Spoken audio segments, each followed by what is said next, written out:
नमस्कार दोस्तों, आपका स्वागत है मेरे चैनल में। आओ ज्योतिष सीखे में। आज हम जानेंगे शुक्र वीनस के बारे में।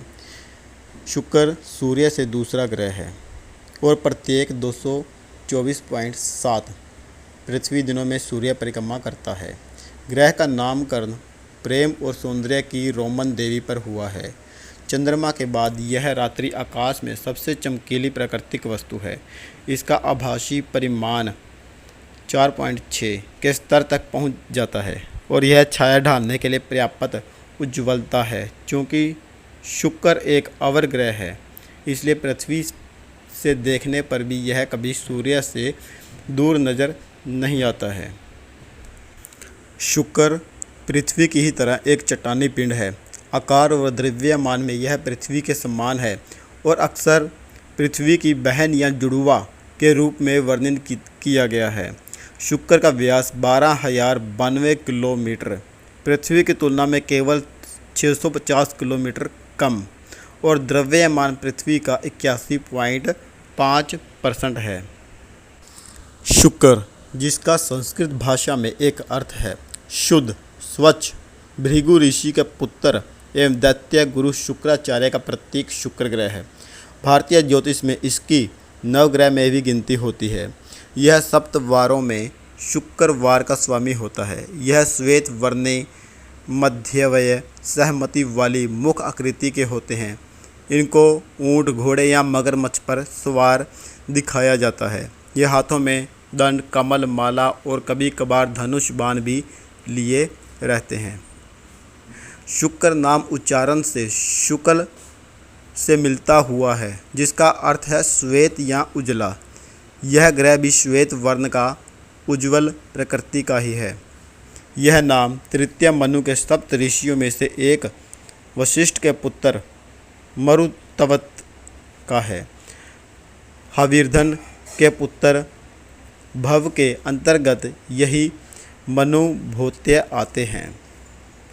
शुक्र कवि ऋषि के वंशजों की अथर्वण शाखा के भार्गव ऋषि थे। श्री मध्यदेवी भागवत के अनुसार इनकी माँ काव्य माता थी। शुक्र कुछ स्त्री तत्व स्वभाव वाला ब्राह्मण ग्रह है। इनका जन्म पार्थिव नामक वर्ष साल में श्रावण शुद्ध अष्टमी को स्वाति नक्षत्र के उदय के समय हुआ था। कई भारतीय भाषाओं जैसे संस्कृत, तेलुगु, हिंदी, मराठी, गुजराती, ओडिया, बांग्ला, असमिया एवं कन्नड़ में सप्ताह के छठे दिवस को शुक्रवार कहा जाता है। शुक्र ऋषि अंगिरस के अधीन शिक्षा एवं वेदाध्ययन हेतु गए, किंतु अंगिरस द्वारा अपने पुत्र बृहस्पति का पक्षपात करने से वे व्याकुल हो उठे। तदुपरांत वे ऋषि गौतम के पास गए और शिक्षा ग्रहण की। बाद में इन्होंने भगवान शिव की कड़ी तपस्या की और उनसे संजीवनी मंत्र की शिक्षा ली। यह विद्या मृत को भी जीवित कर सकती है। इनका विवाह प्रियव्रत की पुत्री उर्जस्वती से हुआ और 4 पुत्र हुए, चंड, अमर्क, तवस्त्र, धरात्र एवं एक पुत्री देवयानी। इस समय तक बृहस्पति देवताओं के गुरु बन चुके थे। शुक्र की माता का वध कर दिया गया क्योंकि उन्होंने कुछ असुरों को शरण दी थी जिन्हें विष्णु ढूंढ रहे थे। इस कारण से इन्हें विष्णु से घृणा थी। शुक्राचार्य ने असुरों और दैत्यों का गुरु बनना निश्चित किया और बने। तब इन्होंने दैत्य को देवताओं पर विजय दिलाई और इन्हीं युद्धों में शुक्र ने मृत संजीवनी से मृत एवं घायल दैत्यों को पुनर्जीवित किया था। एक अन्य कथा के अनुसार भगवान विष्णु ने जब वामन अवतार लिया था, तब वे त्रिलोकिया को दान स्वरूप ग्रहण करने राजा बलि के पास पहुँचे। विष्णु प्रहलाद के पुत्र महाबली से वामन और छद रूप में दान स्वरूप त्रिलोकीय ले लेने का प्रयास किया, किंतु शुक्राचार्य ने उन्हें पहचान लिया और राजा को आगाह किया।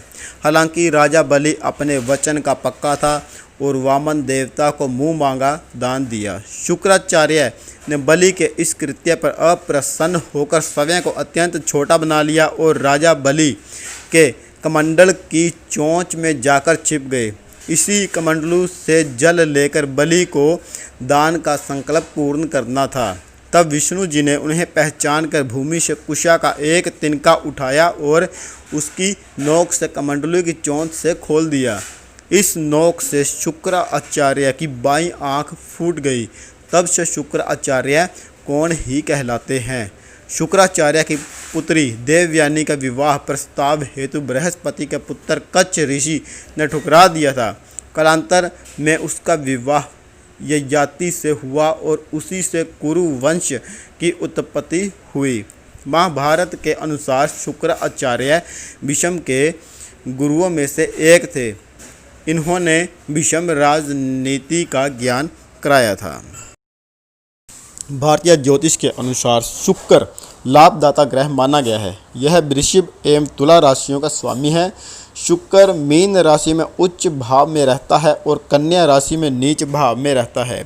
बुध और शनि शुक्र के सखा ग्रह हैं, जबकि सूर्य और चंद्र शत्रु ग्रह हैं तथा बृहस्पति तटस्थ ग्रह माना जाता है। ज्योतिष के अनुसार शुक्र रोमांस का मुक्ता, कलात्मक प्रतिभा, शरीर और भौतिक जीवन की गुणवत्ता, धन, विपरीत लिंग, खुशी और प्रजनन और ललित कला, संगीत, नृत्य, चित्रकला और मूर्तिकला का प्रतीक है। जिनकी कुंडली में शुक्र उच्च भाव में रहता है, उन लोगों के लिए प्रकृति की सराहना करना एवं सौहार्दपूर्ण संबंधों का आनंद लेने की संभावना रहती है। हालांकि शुक्र का अत्यधिक प्रभाव उन्हें वास्तविक मूल्यों के बजाय सुख में बहुत ज़्यादा लिप्त होने की संभावना रहती है। शुक्र 3 नक्षत्रों का स्वामी है, भरणी, पूर्वा, फाल्गुनी और पूर्व। दोस्तों, वीडियो को लाइक करो और शेयर करो और चैनल को सब्सक्राइब करो। नेक्स्ट वीडियो में जानेंगे सैटर्न शनि ग्रह के बारे में विस्तार से। धन्यवाद।